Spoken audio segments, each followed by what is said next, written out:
So there are a lot of pin drop of silence among the teachers, right? Okay. Just in the few seconds, we are going to start, and I think I just need a green signal from Tasleem or Tasleem, right? Or Aisha. Okay.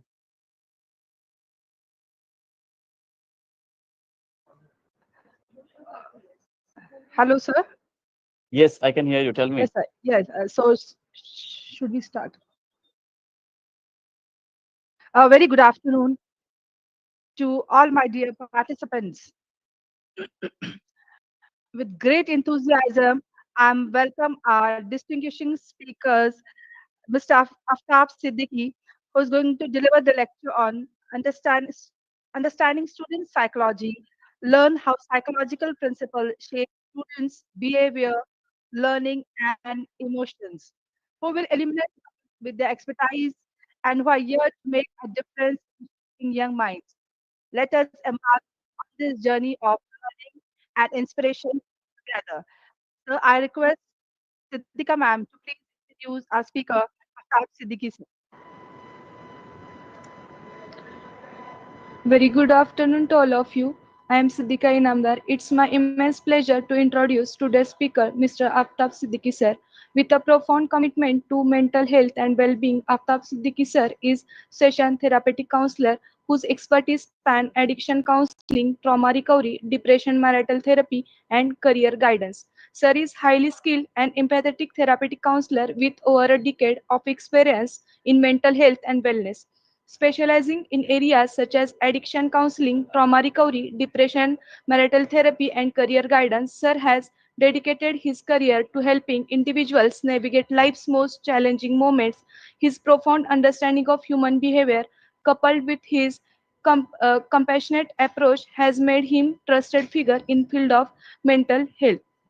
Aftab sir holds MA in psychology from IGNOU University and is certified in advanced counseling, Robert Karhup model, and NLP master practitioner. His diverse skill set allows him to address a wide range of psychological and emotional issues from childhood trauma and substances abuse to post-traumatic stress disorder and family conflicts. Currently, Sir is working as a mental health counselor at Siddiqui Clinic and Masika Diagnostic. He conducts comprehensive psychometric assessment, career counseling sessions, and workshops on stress management, youth development, and corporate excellence. Sir, having key strength lie in his patience, analytical thinking, and unwavering commitment to his clients' well-being. He is deeply passionate about empowering individuals to overcome adversity, achieve personal growth, and lead fulfilling lives. With a reputation of reliability, professionalism, and empathy, Aftab Siddiqui sir continues to make a significant impact in the lives of those he serves both as counselor and mental health advocate. I am heartily welcome you, sir, in this FDP and requesting you to please start your session. I cordially thank you, Aisha, for such a deep introduction and lot of good words for me. Okay. So it's first time I was hearing lot of appreciation from the someone who had introduced me. Okay. So before we start, uh, as already Aisha introduced me, just few things about me. I'm just a psychologist, a counselor, and I do conduct a lot of workshops on different psychological concepts like depression, stress, anxiety, career guidance. When it comes to student, I do often career guidance webinars and seminars across the country, and I do conduct psychometric assessments whereby we do test students' personality, interest, behavior, everything, and accordingly we recommend them the career in their life. Okay. So before we start, I just want to make this session as interactive as possible, and I'll try to not bore you. Okay. So if you find anything interesting, any concepts relatable, I just want everyone to just please give me a thumbs up or some emoji to just let me connected and let me feel that I'm not boring to this teachers group. And a quick note again, if there is any technical issue, for example, if I get freeze like this, okay, on the video, and my audio is not audible, so I'll ask the moderator, please message me on the chat, or you can WhatsApp me if I am not audible or my video freezes. Okay. So before we start, I really want to tell you, when I got this invitation to speak among the teachers, to be honest, I felt very nervous, because honestly speaking, the toughest job in the world is to teach teachers, right? However, we'll make this session more interactive. And I think the toughest job for the teachers is to teach students. I I remember a joke when a doctor asked a patient, "Do you talk in sleep?" He said, "No, sir, I don't talk in sleep. But I often talk when others are asleep because I am a professor." So I can understand the professor and the teachers how much struggle they spend in across in teaching students. And definitely, you people are enough expert in your field, already giving lot of expertise to the student life. So however, we try to make this. I'll try to make something interesting for you, something very practical. Okay. So just give me a thumbs up, and I'll share my screen. Give me a thumbs up. Let me connect it, please. Okay. Thank you. Thank you very much, Tasleem. Thank you, Aisha. Just a second. Let me share my screen.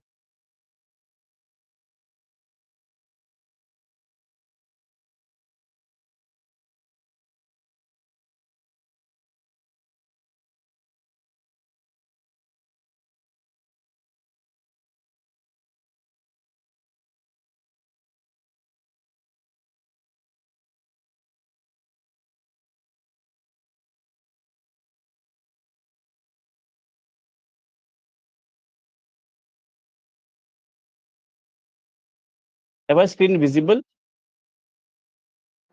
Yes, sir.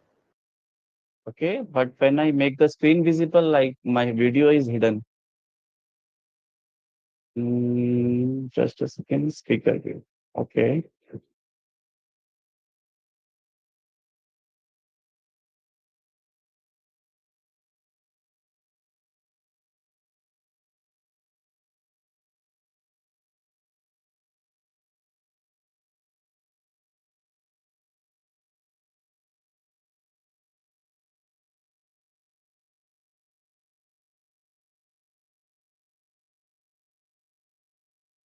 Can you see my screen, right?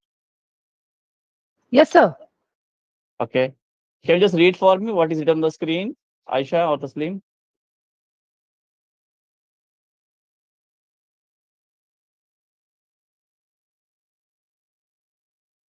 Because I see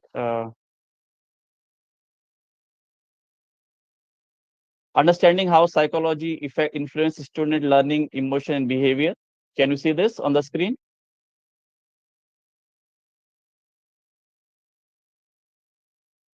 We make the screen full Okay, screen, but sir. okay, Sir, but when I make this, now the slide is visible. yes, sir. Now the slide is visible, but I cannot see myself speaking or the viewers view. Just a second. Uh, Sir, viewers can see. okay, but I cannot see myself. Not neither I can see anyone. Give me a second. Okay, let me. Okay.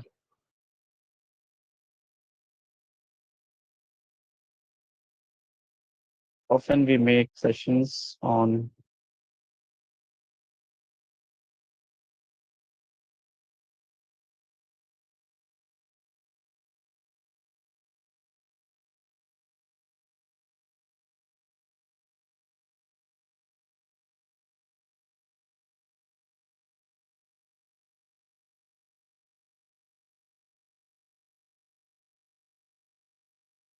Uh,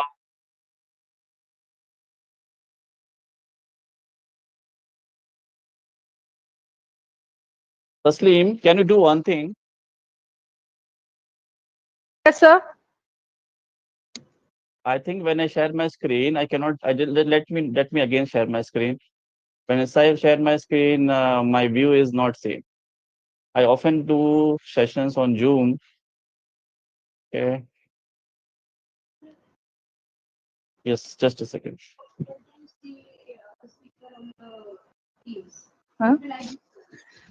Sir, it will be like that only, sir. Okay, it will be like that only. Yes, Okay. sir. Okay. Now I think it's okay. Just a second. Yeah. You can continue, sir. Okay. No issues. I can see now the direction is all. Okay. So, however, sorry for the technical reason. Often I am more experienced with Zoom and Google Meet and all. So, when it comes to understanding how psychological principles influence students' learning, behavior, and emotions, there are a lot of psychological theories behind this. Okay. Uh, like you might have heard about the Albert Bandura theory, social learning, where he says that student or human being learn through observation, uh, imitation, and by copying others. Okay, but those theories, if I speak on those theories, it's too theoretical, and I would like to give you a very practical approach to understand how psychology influences students' learning, behavior, and emotions. When you understand this approach, believe me, you will be in a position to understand yourself better, your students better, and accordingly, you can define or design a strategies that can help the students very well. Okay. So before going into this, I just want to present some fast facts. Okay.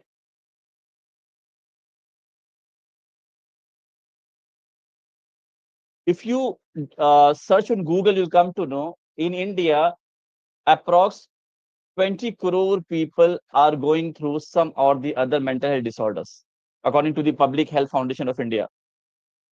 And according to National Crime Record Bureau, this is one government agency, in every 4 minutes, one Indian is committing suicide. Can you believe? In every 4 minutes, one Indian is committing suicide. According to this, 450 suicides are been happening per day in India. Okay. When it comes to student, you can search on Google in every 1 hour, in every 55 minutes, a one student of India whose age is around 18 to 29 years, he is committing suicide. And you can see in the last 10 years, student suicide has been increased by 64%. Recently, there was one study conducted in the pharmacy students. Okay. Why it is happening, why the suicide rate is increasing and why the students are committing suicide. The problem is, the very first thing is, often mental health education are very less. A study conducted in pharmacy students in a tertiary teaching hospital in South India, it is published by PubMed Central Journal. Here is the conclusion that they arrived. Negative attitudes, stigmatizing beliefs, and behavior towards mental illness are prevalent among future pharmacists. It is a need of the hour to ensure that mental health related content and context based education aimed at reducing stigma and discrimination receive due emphasis as a part of the pharmacy curriculum in the country. So, what I'm trying to say is, this is the current scenario across India. I think you people might know very well, uh, in Kota, Rajasthan, where the students go for preparation of NEET and JEE, every month there is a suicide. In the last year, there has been 16 to 20 suicides just in this month, January 2025. there is 6 suicide in Kota, Rajasthan. Now, considering all these facts and figures, it is a dire need to understand exactly what's happening in the mind of the student. And that is why I had made this presentation very practical, so I can give you a very practical understanding how these things are happening, what exactly are going wrong, and how different factors are influencing the psychology of the student, and ultimately they are taking such extreme step of ending their life. Okay, give me a thumbs up if you are getting this thing. Give me a thumbs up, please.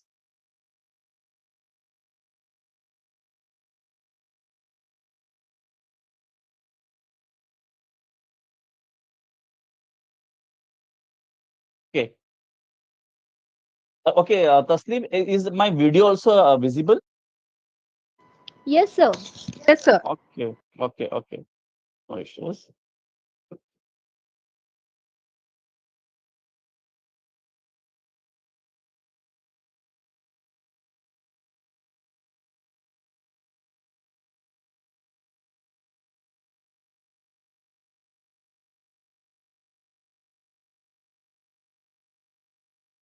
Okay,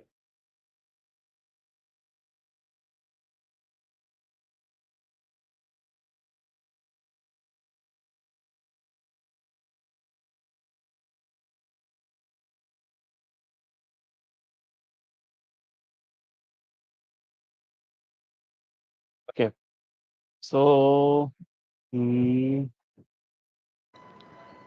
Sir, your screen is not visible now, sir. okay.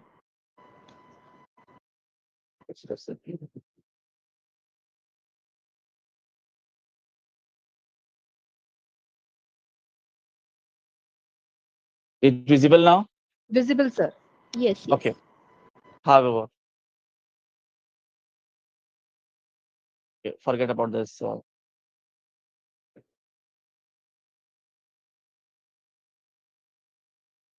Okay. So I was saying, sorry for these technical issues. It happens, everything is uncertain.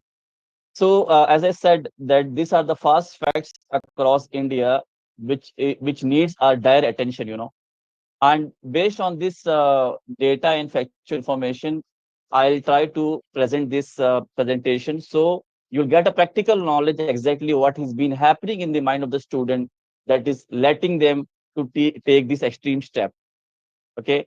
Every hour, one student is committing suicide is it's not a small deal. It's a big deal. Okay.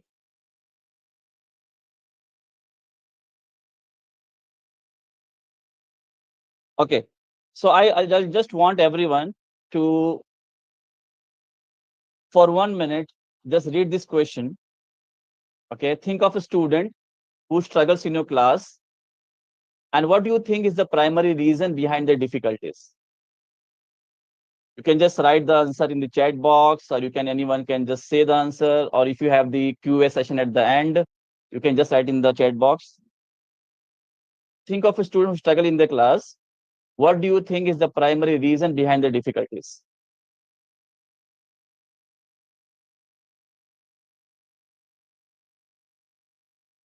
I just need anyone can say the answer, what they feel. Just anyone.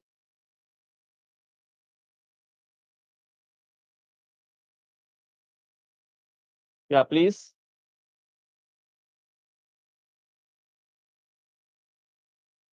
Can anyone please unmute and speak? Or maybe I'll ask the moderator. You can just answer any one option. Emotional struggles. Any one of these can be the issue, sir, or might be in some cases all of these can be the reasons. Very good. Very good. Right.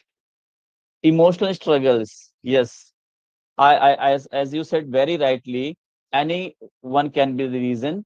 But I feel personally, in my experience, I do see a lot of students coming for counseling. Okay, degree college students. Mostly, I had seen the emotional struggle has been the greatest factor which is affecting their studies, their lives. Okay, considering this factor, okay, I am going to make the entire presentation based on this. Now,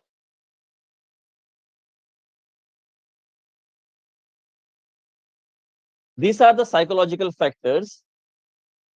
These are the psychological factors that can enhance the learning of the student, or it can de-enhance or decrease the learning of the student. Okay. Either if you see some student are doing very well in their curriculum, in their studies, in their career, or maybe you see some students are doing very bad in their career, all because of these four factors. And the entire presentation would be on this. Number one is cognitive factor, okay, which includes, I'll explain in detail, it includes all everything which happens in the mind, okay, maybe decision making, memory power, attention span, okay, retention of knowledge, everything, automatic thoughts, beliefs, mindsets, mental frameworks, how they perceive the world, how they see the world, how they do the interpretation of the world, everything which goes on in the mind comes under cognitive factors. Okay. Second comes the emotional factor. Emotional factor means the feeling and the motivation, stress, anxiety, confidence, low self-esteem, high self-esteem. These are this comes under the emotional factors. And then behavioral factors. Behavioral factors could be some good routine management, effective study techniques. Okay, maybe bad factors would be procrastination, not attending the class, not completing the assignment. And final is the social and environmental factor, how the environment and society are affecting their learning and emotion and their behavior. So the entire thing goes on these four factors. Now the second slide, I want everyone to be very much engaged, because if you understand the second slide, that is where you can understand yourself also better, students also better, and accordingly you can design a lot of strategies, techniques for their success. Okay. Okay, before this I just want to present a case. Often I do similar case like this. You can just read the case.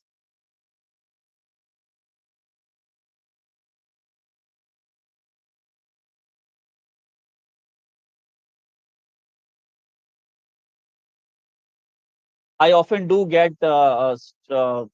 patient like this, maybe among for pharmacy, engineering, but these are the most common things they share with me. Okay. And here's the another one.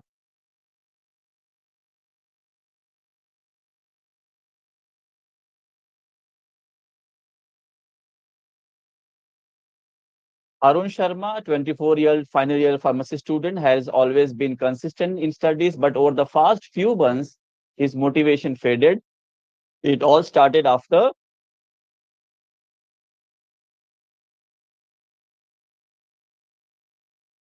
he failed to secure an internship at a reputed pharmaceutical college that he had been preparing for. Since then, he often thinks maybe I'm not just good enough, and no matter how hard I try, nothing is ever going to work out.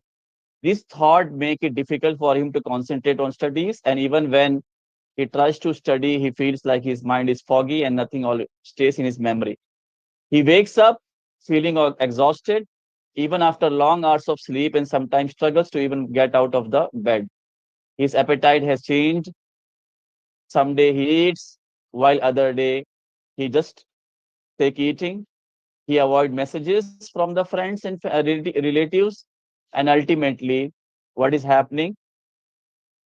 His feeling getting heavier and heavier, and he can't find any energy and motivation to do his assignment or whatever the curriculum he's been enrolled into.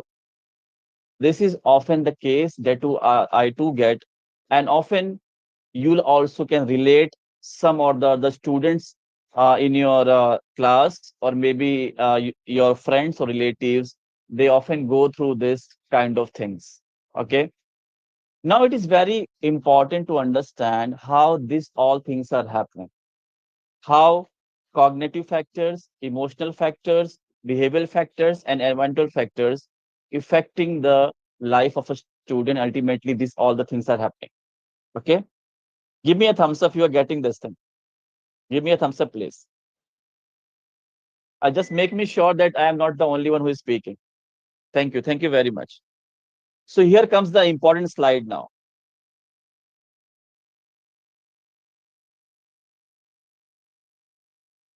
Okay. How learning interacts.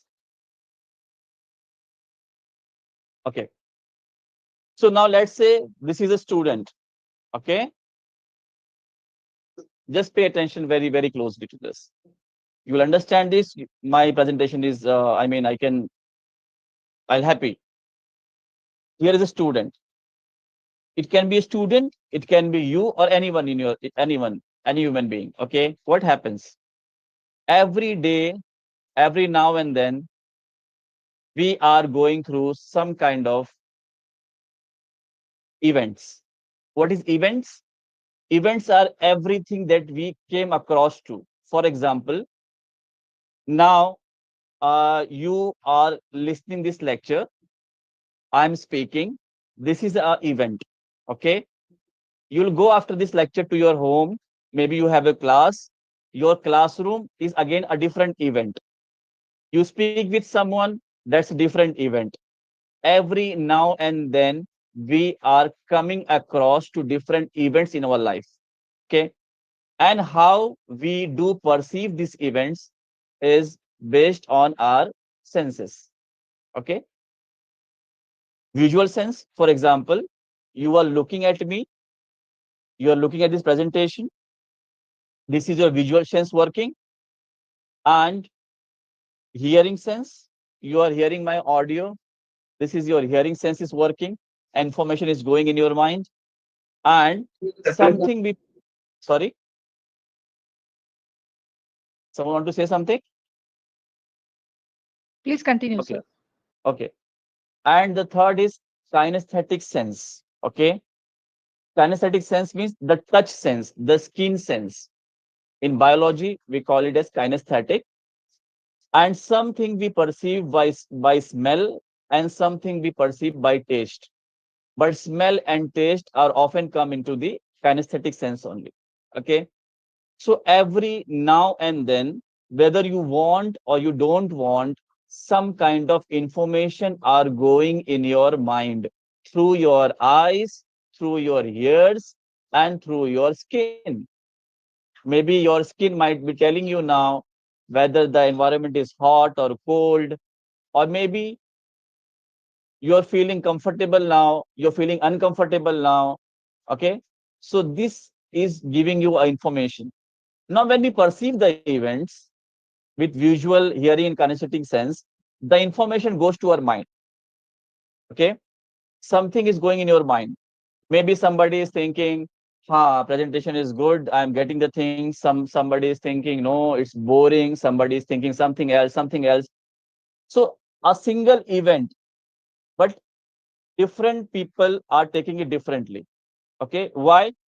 Because of automatic filters. In a next slide, I'm going to explain exactly what is automatic filters and how we perceive the information. Okay. Now, some of the information that you take by visual sense, hearing sense, or kinesthetic sense, some of the information gets deleted before it goes to your mind. For example, there was a psychologist known as George Miller who says uh, 5 to 9 bits of information can be stored in a short-term memory. Okay. For example, if you see many people walking around the road, if you are looking this presentation, only 5 to 9 things approximately goes into to the short-term memory, which often gets deleted if it is not practiced or discussed.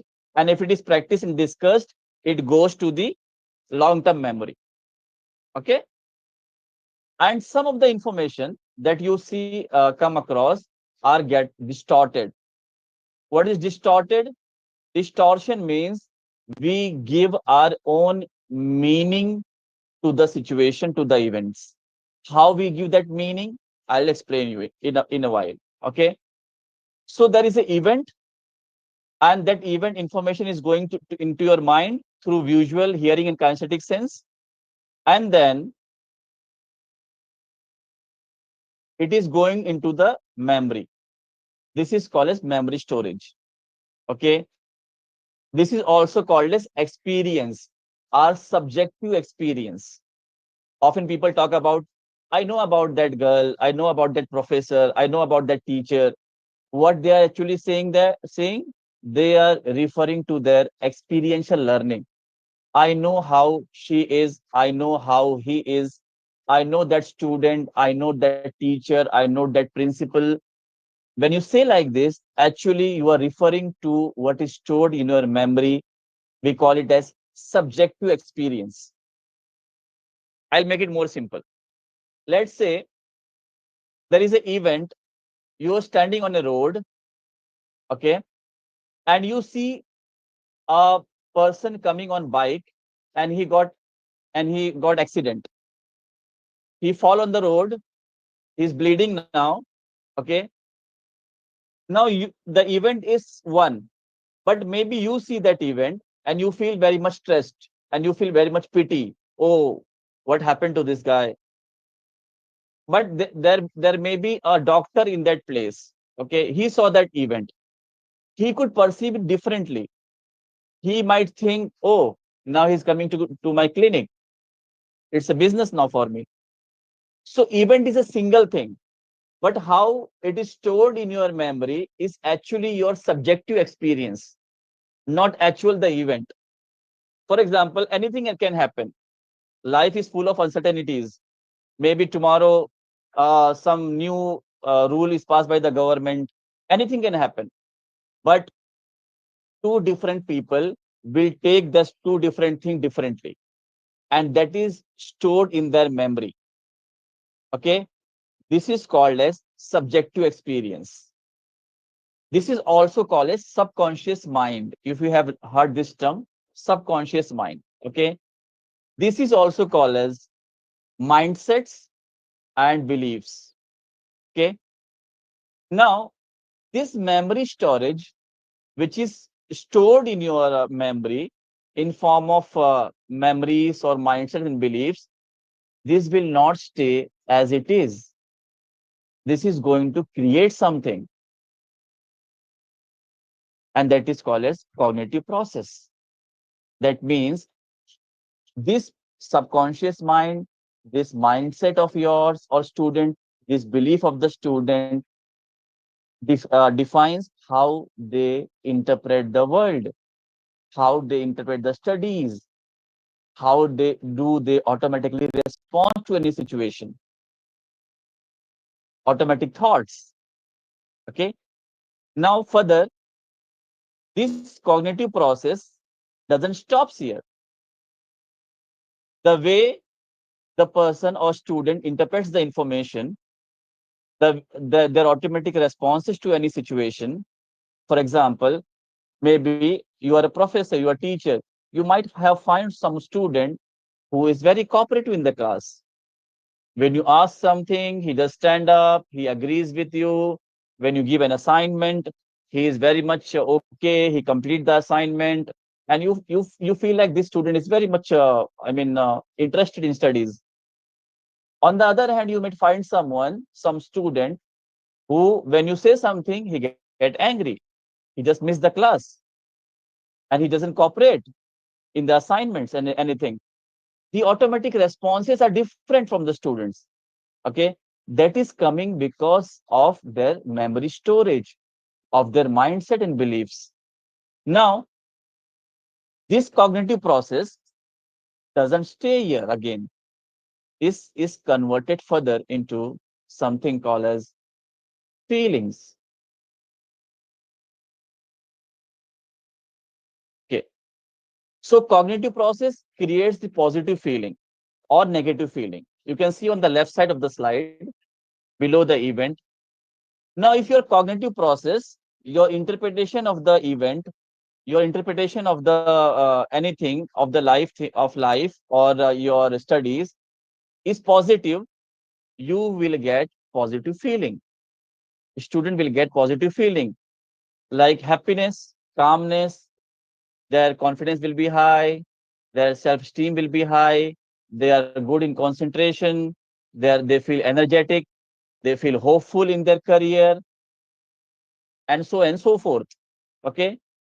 If most of the time, if most of the time a student is in having a positive emotion, this is called as resourceful state. That means if a student is more into this state, is more into this emotional zone, he is into resourceful state. That means he can use his resources. For example, if a student is good in speaking, okay, and most of the time he is having a positive emotion, so he will be able to use his resources of speaking. If most of the time student is in this positive zone, he will use his analytical skills, his presentation skills, all the skills that he had naturally, he can use those skills because he is more into the resourceful state. Okay. But what happens if this cognitive process, the interpretation, automatic responses, and automatic thoughts are negative most of the time? Okay, then this is going to create negative emotions, maybe stress. Some students might be very stressful due to assignments, due to workloads, due to curriculum. Okay, anxiety. Some student might be very fearful about their future, very uncertain what they are going to do after the pharmacy. Okay, frustration. Maybe some students feel very frustrated because of some complex subject like pharmacology or maybe any organic chemistry, anything. Some student might be self doubt. They are doubting their skills. They are often feeling that they are not able enough, they are not compatible to succeed in their career. Okay, guilt. Somebody might be in guilt because they have not got good grades in exam, they are not studying well, they are not focusing well, so often they remain in the guilt. Burnout. Some student might be doing excessive studies, okay, because of fear, and due to that they're having lot of physical and mental problem. They are getting exhausted. Burnout. Low self-esteem, loneliness, disappointment.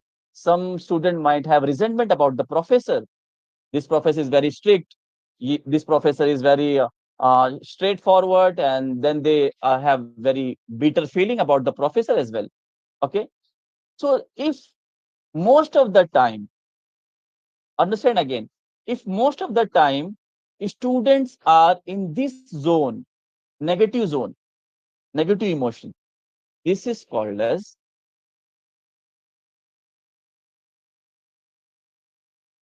non-resourceful state. If any student or any human being, most of the time, they are living under stress, anxiety, frustration, self-doubt, guilt, etc., etc., then they are not able to use their capabilities.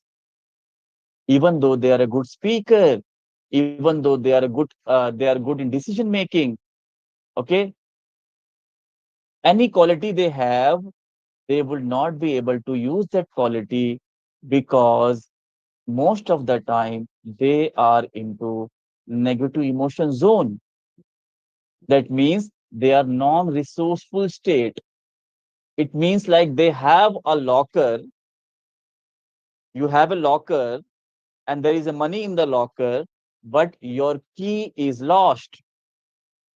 You have skills inside yourself. You have capabilities inside yourself, but often you are feeling stress, anxiety, frustration, and you cannot able to use your resources. Often we say, yeah, this student was very enough smart in the last year, but we don't know what happened to him. Now he's not studying, he is missing the class. Why? Because there is something going inside him. Just let me know if you understanding the concept. Give me a thumbs up, please. Give me a thumbs up. Okay. Any question here? Anyone want to ask? Any question? Or it is very easy to understand? Yeah. Taslim, should I move ahead, or if we Yes, can sir. wait? Yes, sir. Okay. Please move ahead, sir. Oh, okay. So often when I do sessions, now I open the panel of QA in mid while also. So it gives me a understanding that people are getting this thing. Okay, if they have any doubt, any question, but it's okay. We can have the question answer later on. So now you can understand the life events. We are perceiving the life events. That life events going into our mind and it is storing into our memory, and that is making a cognitive process. And that process, if it is positive, then we are getting a positive feeling most of the time. And if this process is negative, most of the time, student will be in the negative zone and they cannot use their resources, their capabilities. And further, what happens? This non-resourceful state, this negative emotion will further lead into behavior. They might avoid the class. They may procrastinate the studies. They may delay the assignment. Social withdrawal. They won't be socializing with the groups. Okay. They are most of the time irritability in their behavior, unhealthy habits. I do often see student who has scored distinction in their college, in their school, but now they are taking drugs, unhealthy habits. Okay.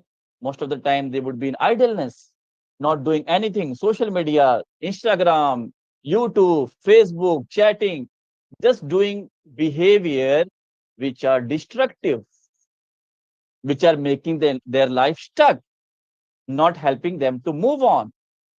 Substance abuse, and finally they will think of leaving the studies. I got one counseling patient. He was a student, and he got very good grade in the first year, but in the second year he is very much decided to give up the studies. Okay, why? Because there is a lot of things going on inside him. We don't get into that detail because that's a complete counseling process. But what I'm trying to say, this is how the things works on. Then this behavior, if you do this behavior more often, if a student who is doing this behavior more often, ultimately this leads to something called depression.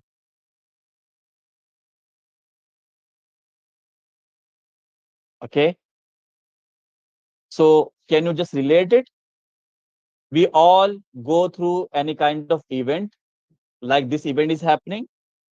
We perceive the information through our senses. That information, after some filters that I'm going to explain what filters are, it is stored in our memory. We call it as experience, subconscious mind.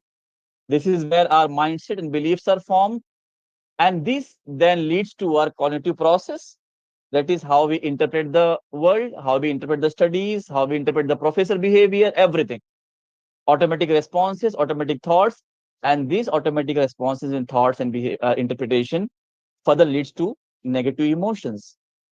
And if these emotions are more and more, then student will lay into non-resourceful state and finally do behavior which are destructive.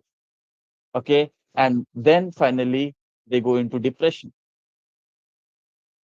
Okay. So this is continuously happening. Some or the other thing are going in your life and you are interpreting it maybe positively or negatively, and emotions are formed every now and then. Okay. Now, tell me the event which is the social and environmental event, that is going to be the same. So ultimately, I mean, anything can happen. Okay. Life is full of uncertainties. We cannot change tsunami. We cannot change earthquake. We cannot change what is the law government going to pass. Maybe tomorrow government going to have some very strict law about the pharmacy students. Okay. So event can be anything, but ultimately how you interpret the event shapes your learning, shapes your emotions, and shapes your behavior. Okay. So ultimately, this memory storage is creating a lot of problem among the students now, and that is why they are committing suicide. They don't see any hope in studies. I got a patient who is actually belong to the pharma. He said, sir, nowadays I am very low motivated. I don't have any motivation to study further. I said, what happened actually? He said that I had seen a YouTube video which a person has made a video whereby he said there is no future for pharmacy students. He had seen that video, and now because of that, he is feeling very much low motivated. Okay, so what exactly is going inside in the mind of the student? Nobody knows, and that is the reason they do the behavior that they do. Now, understanding this entire process is very crucial to design what kind of strategies you are going to adapt in teaching the students. I think someone has raised their hand. Taslim, please ask. By mistake, sir. Okay. Can I have any single question here, please, from anyone?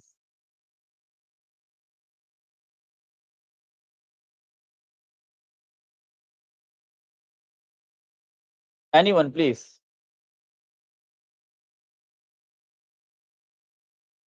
Teachers, please. Unmute Any yourself and question? please ask the questions. So Anything one that will question. give me a good So any one question. question is, how much do you feel that including day-to-day life examples in lectures so that lecture and subject will become interesting?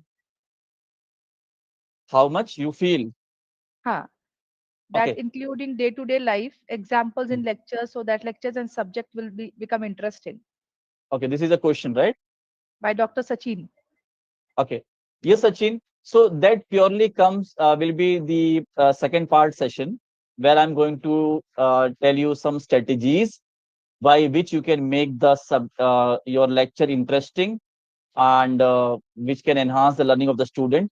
And simultaneously, you can also have also design something which uh, can influence and let the student understand this concept, how they are perceiving the information. So that part is second. I think on 19th of uh, day after tomorrow, we'll cover that part. Okay.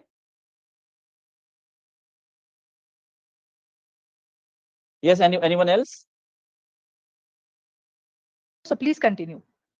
Okay. No issues. I thought there would be a lot of questions from the farmer teachers. Okay. No problem. Um. So this is how the things are connected. Okay. You keep on learning, you keep on storing the information, and then accordingly you're getting the positive emotion, negative emotion, and accordingly your behavior are either destructive or positive behavior. Okay. Now, I told you the important part is this automatic filters, how the students are perceiving the information. Okay, that we are going to cover now.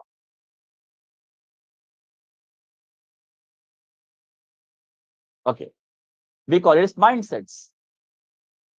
Black and white thinking. Believe me, this is very unconscious process. No, people doesn't understand exactly how their filters are applying. Okay, unless and until they come into counseling or they attend some lectures which explains all this. Filters are very much automatic. Okay, black and white thinking filter means what? Student or anyone, they are going to see the event or the world into two extreme level, like either this side or that side. For example, I'll give you the example. The suicide which has been happening in Kota, Rajasthan, that is mostly because of this filter, black and white. That means all or nothing. That students has been told by their parents, I want you to become MBBS, otherwise you are not my child. I want to get admission in IIT college, otherwise don't show me your face. Okay, either this side or that side, no adjustments. This is where we take the things in very extreme level, and because students feel, if I don't get admission in uh, MBBS, how I am going to show my face to my parents, and they are committing suicide. Often students filters are applied in this way, black and white thinking in two extreme poles, either here or there, nothing in between. Okay, and these are happening very automatic. People don't know that they are perceiving the information in this way. Second, overgeneralization. What it means? If a student gets a low grade in one exam or one test, they might overgeneralize this, and they may think always, oh, I had got bad grade in my last test, that means I am going to get the same thing in my subjects. They will overgeneralize whatever has been happening to them. Okay, and this is very much automatic.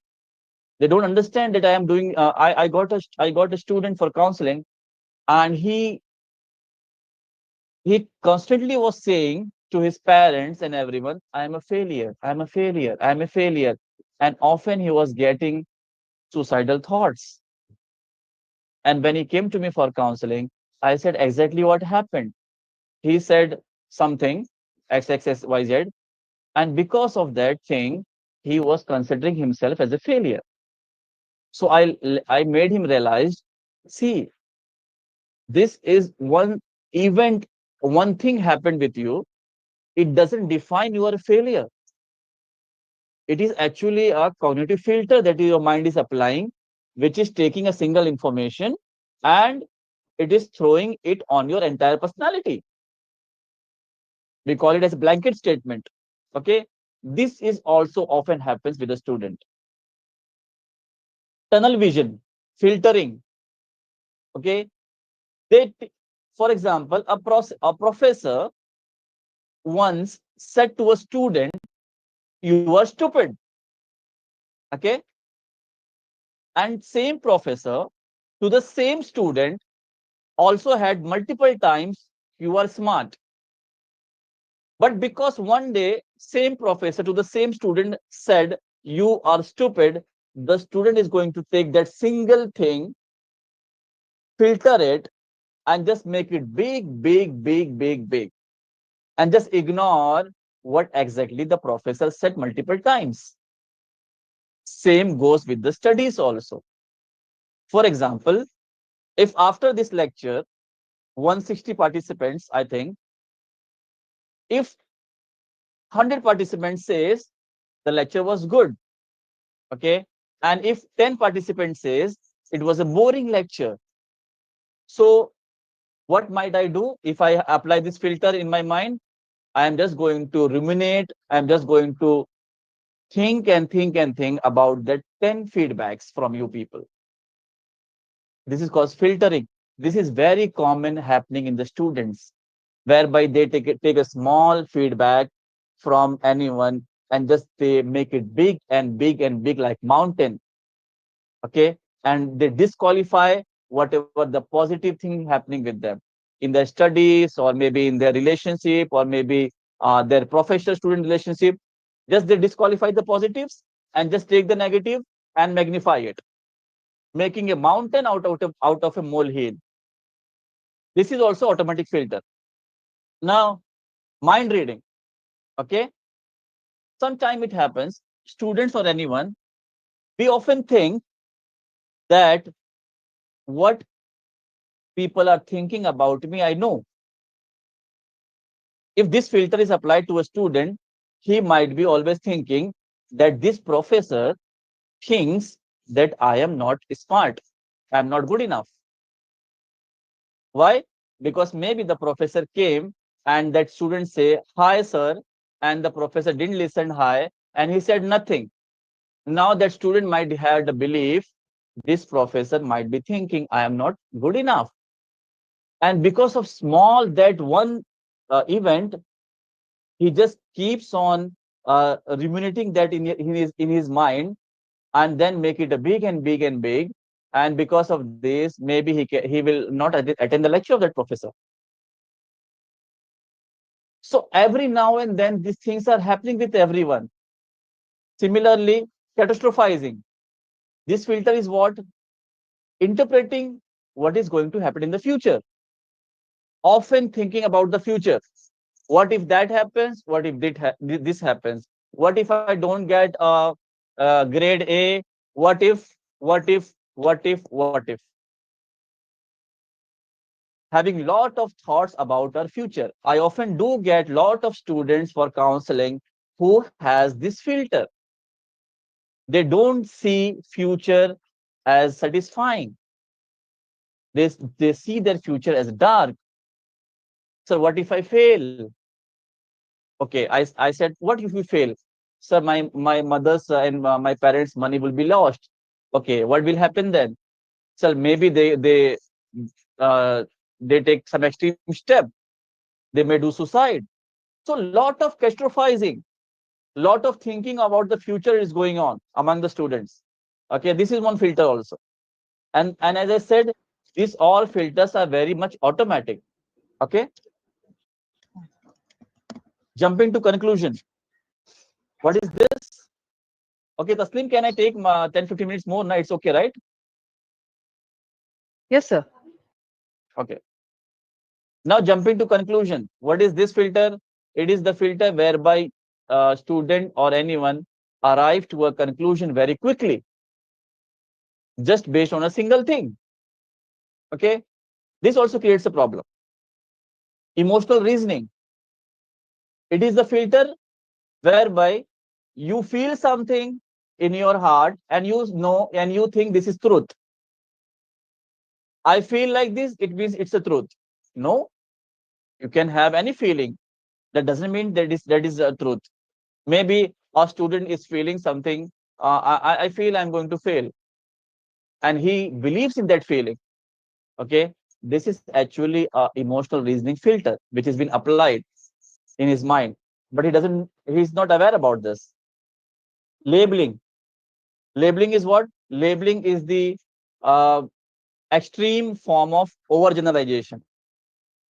Based on a single thing, you decide the entire personality of anyone based on a single thing. For example, uh, if your student is not studying, or maybe he flunked in one subject, you just label him as a stupid. Okay, often parents do this. They just keep on labeling the students. Okay, and sometimes students even label themselves. I'm this, I am that, I am this, I am that. They carry that label. I got one parents who has came to me for counseling. They said my child has a learning disability. Okay, I said, who said this? He said, we got a test and the doctor told that my child has a learning disability, and because of this he cannot study further. So this is actually a label. If some experienced doctor has did some assessment, that is okay. But often some people give this label very quickly, very prematurely to the student or anyone. You are this, you are this, you are this. And that becomes a belief. And ultimately it leads to emotion, then behavior. The entire identity of the student is lost. Hope you're getting this. Give me a thumbs up if you're getting this. Or finding too difficult to understand.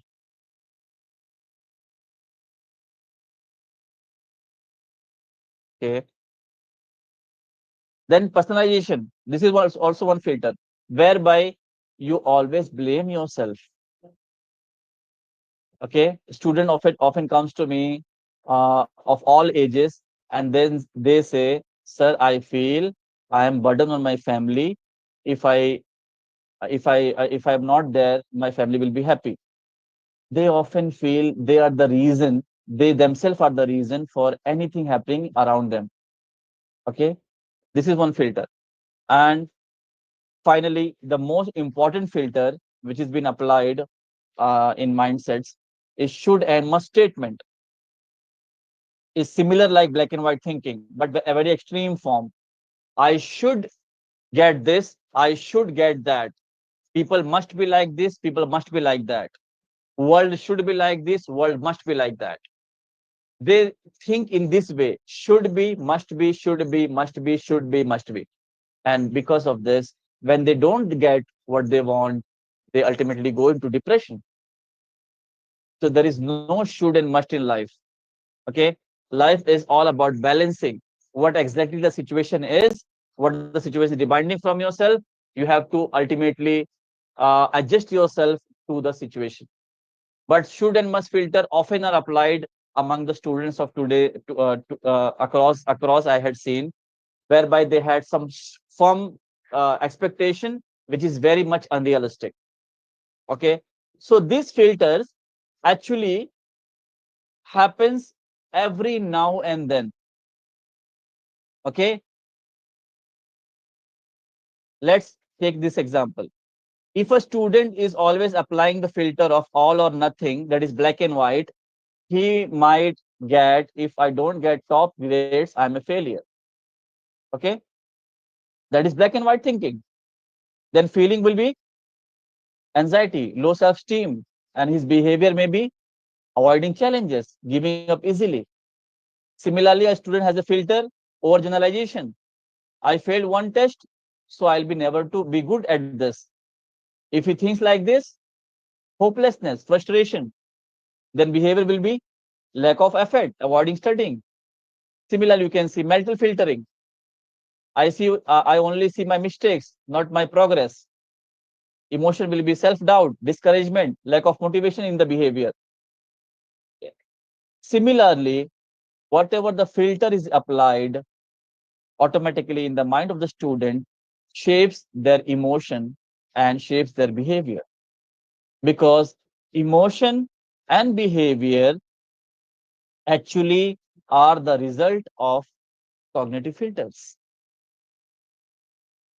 Okay. You can see, jump into conclusion. The professor didn't smile at me. They must think I am not smart. And then the emotion will be anxiety, self-doubt. And what will the student do then? He may avoiding asking question, withdrawal from the class discussion. So what I'm trying to say actually, every now and then, this filter are shaping our emotion, our learning, and our behavior. And these filters are so automatic, are so unconscious that we are not aware about this. The students are not aware about this. Okay. This is every day going on. So based on all this, I had designed the strategies also that I'm going to discuss with you in the next session, maybe. Okay. Now, I hope you got this. Give me a thumbs up if you got this.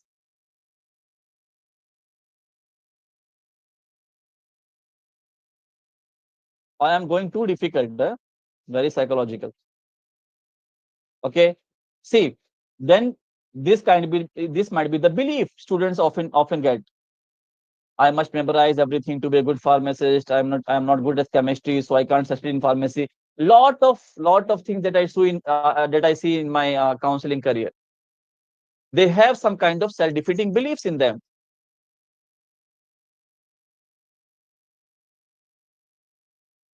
You just read it for once.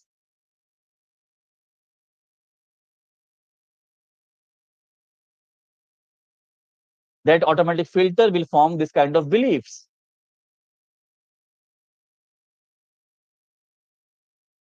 Okay, pharmacists don't earn well. As I said, that person who came to me for counseling, he had seen a YouTube video whereby a person very well he explained how there is no future for pharmacy student, and he got that video, he got that belief in himself. Sir, I'm not going to succeed then. So that particular word of that YouTube video was like going round and round in his mind. Okay, and because of that, he's not studying and he's thinking to drop out. Similarly, in your classroom also, you will find lot of students today, they are going under some kind of self-defeating beliefs. Okay, and actually shapes their behavior, their emotions. This needs a very personal approach. I have designed a complete program whereby I do with the students how to understand themselves, how to understand their beliefs, their mindsets, which are shaping their emotion and behavior, and how actually to change them, to rationalize them so that they can achieve success. If a student is having this kind of beliefs and sitting in your classroom, no matter, my dear teachers, no matter how strong and effective your strategies and your teaching style will be, this student is not going to take it. Maybe you are a gold medal teacher, but you cannot teach a student or make them understand if they have some kind of belief like this inside them. Okay, so it needs a very personal approach to actually understand what's going on, what actually is hampering the learning. I'll give you the example in the next slide. Just give me a thumbs up if you're understanding this. Please give me a thumbs up.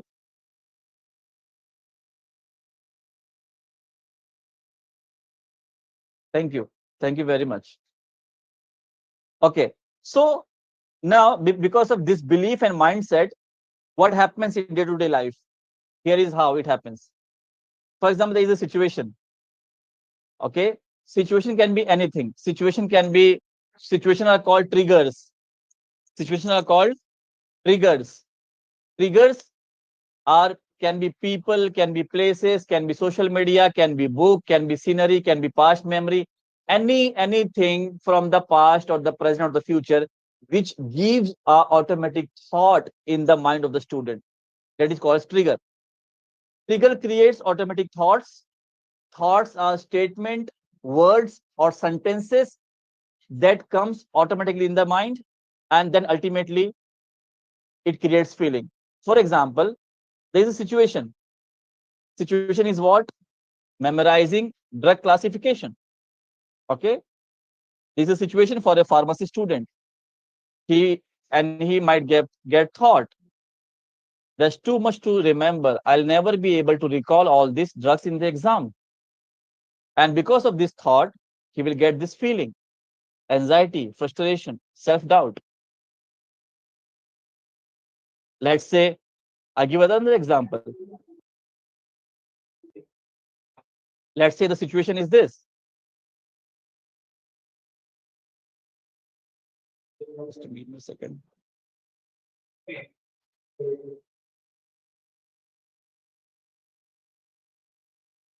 Okay, let's say there is a situation, making a dispensing error in practical training.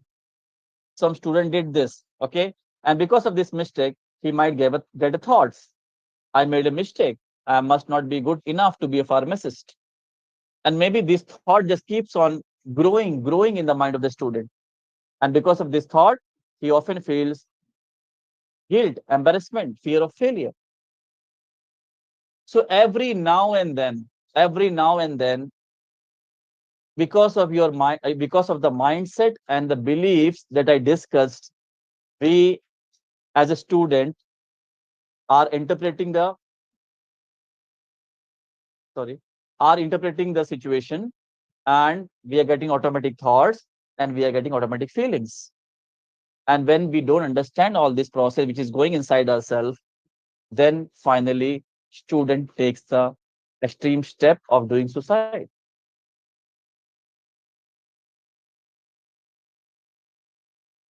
Hello?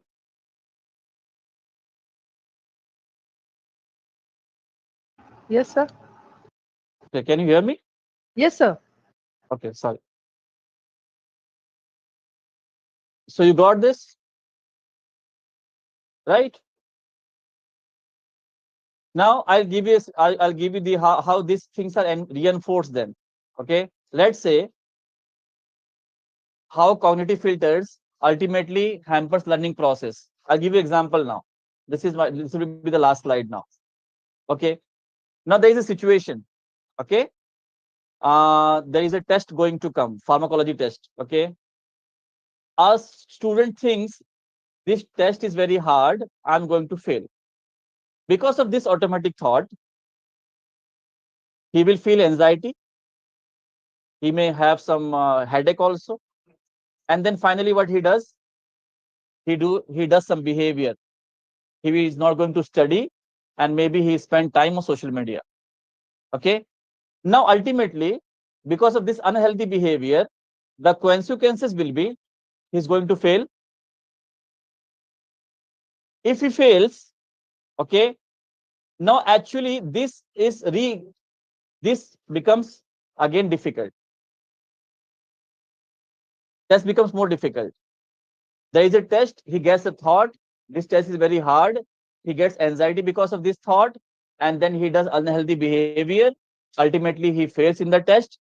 Once he fails in the test, then for him that test will become more difficult. And then what happens, this thought will be more confirmed now. Okay, and this is called as symptom maintenance cycle. There is a situation, you get automatic thought about this situation, you feel anxiety, headache, you do some unhealthy behavior, and the results are you fail in the test. Then that test become more difficult for you, and the thought that this pharmacology test is hard and I'm going to fail, these thoughts are more confirmed now, and it will become a belief now. This is called as symptom maintenance cycle. Okay, that means that faulty interpretation that this pharmacology test is going to very hard, this faulty interpretation is will be maintained, and because of this his emotion will be maintained, that anxiety, that stress will be maintained, and this unhealthy behavior will be maintained, and together this, what happens, learning process hampered. Getting it? So this is very automatic process going on in each and everyone's life, maybe a student or maybe anyone. Okay, now the student is not learning, not interested in studies, not attending class, not doing assignments, and we think he is just a low average student. No, there are a lot of things going on inside him. There are a lot of faulty interpretation he's doing in his mind about the life, about the pharmacy degree or anything. And because of that, lot of negative emotion cycle is maintained, and his unhealthy behavior is maintained. And because of that, he is not learning actually. Okay. So this makes clear actually what we are going to do for such students, that I'm going to discuss in the next class on classroom strategies. Okay. So summary is, it becomes clear that students' behavior. Yeah, please tell me. Please unmute yourself and speak.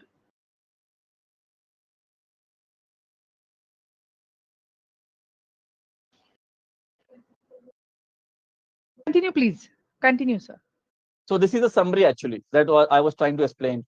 It becomes clear that students' behavior and emotion are not fixed. They are constantly changing, shaped by their thoughts, experiences, and learning environment. By understanding and addressing these patterns, we can help students to develop resilience, improve focus, enhance their overall learning experience, and thereby help them get succeed in their career. Okay. So ultimately, this is the summary.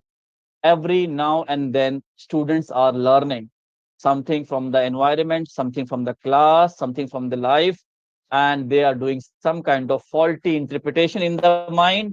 And because of that, their emotions are formed, their behaviors are formed. Understanding this pattern will actually help teachers to design what exactly could be their strategies to enhance students' learning. That's all for today now. Please ask questions. Unmute yourself and ask questions if anybody's having. Please ask question.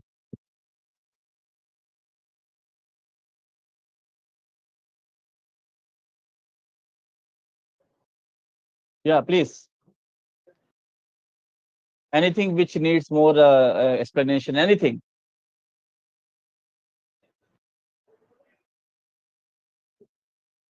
Hello, sir. Just want to know. Now, today we have discussed about the behavioral challenges about students. What about the strategies to overcome this? Whether we are discussing this in next session? Yes, actually, I think the next session is designed entirely on the strategies. But I want to lay the foundation. Uh, I could have gone very theoretical, like active learning, passive learning. But actually, this is the need of the hour. Students are more. I mean, lot of things are going in their mind. Understanding this, then you can design some strategies, which I'm going to discuss in the next class. The topic of that class is classroom management strategies to enhance the student learning and success.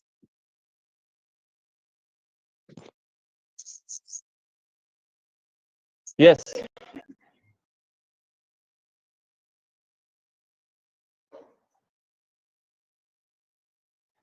Yes, next question, please. Thank you, Sandhya ma'am.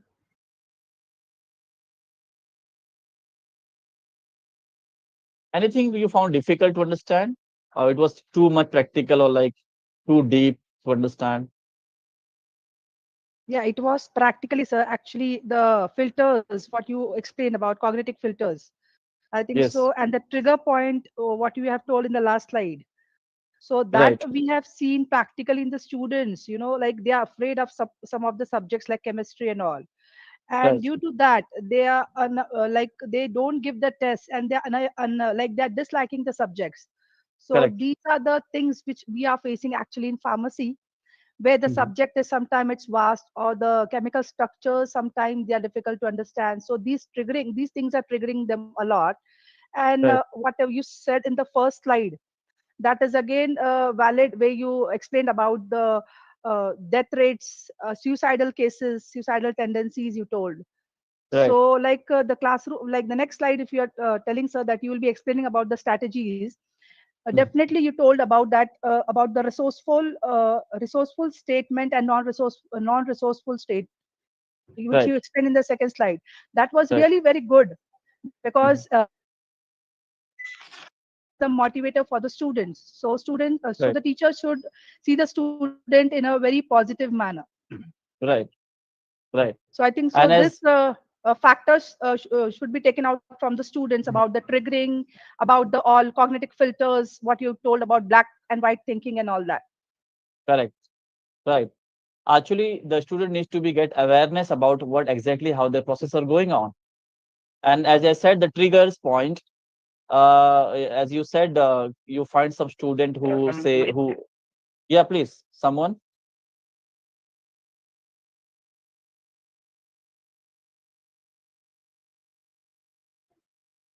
Yes, someone asking question, please.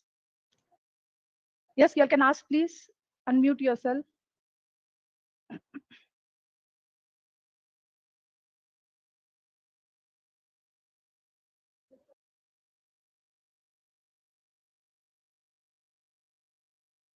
Yeah, Yes, sir, please please. go. So as I was saying that you confirm that some of the students are do getting having a lot of triggers. They are finding some disliking some subjects. So actually, that disliking and that trigger, which is triggering automatic thought, okay, this subject is not good enough, or I cannot perform well in this subject. Actually, behind that thought, there might be something going on with them.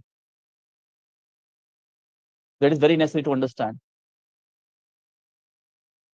Okay, Thank you, sir. Palvi. Thank you very much. Okay, sir. Anyone else, please? I love to have questions because then it will make me feel that yes, I had delivered something which is the need of the hour. Please ask question. You are teachers, right? You are teachers, so you speak every now and then. 2 minute book दाखव तो Either you can write also. Yes. Or you can also write your questions on the chat box if you want.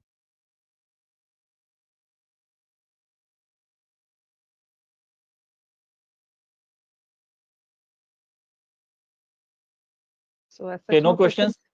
questions? Okay. No questions, sir. So finally, the summary is, as I said again and again, there are a lot of theoretical concepts when it comes to the student management, but this is very practical because none of the behavior is fixed. Every day, students are learning a lot of things from the market, a lot of things from the social media, which is shaping their belief, which is shaping their mindset, which is shaping their emotions and their behaviors. Plus, Plus, there are some external circumstances like maybe some family issues, some relationship issues which are going on in their life, which is actually hampering their studies. So, our need is to have a holistic approach when it comes to managing the student success. Okay. Okay, sir. Thank you, sir. Now, as we conclude this insightful session on student psychology, behavior, learning, and emotions, it's my privilege to express heartfelt gratitude to everyone who contributed to make this event meaningful. First and the foremost, a sincere thank you to honorable speakers, Siddiqui sir, for the invaluable insight. Your expertise has shed light on how cognitive development, emotional intelligence, and behavioral pattern influence a student's learning journey. Special thanks to all the organizers, faculty members whose dedication and planning ensured the smooth execution of this program. Your efforts in fostering a platform for such a discussion are truly recommendable. Once again, thank you for all your time and contribution, sir, and even all the participants also. Let's contribute towards and continue shaping the future by nurturing not just intelligent mind, but also emotionally resilient the individuals. Thank you once again, sir, for your informative session. Thank you so much, sir. Thank you very much. And hopeful you see you all again in the next session on classroom strategies. Okay. Thank you Yes, very sir. much. Thank you so much, sir. Thank you. Dear participant, kindly fill the feedback form which will be sent in the WhatsApp group. Thank you so much. Thank you, everyone. Thank you very much once again for your participation. Thank you very much. Bye bye. Take care. Have a nice day.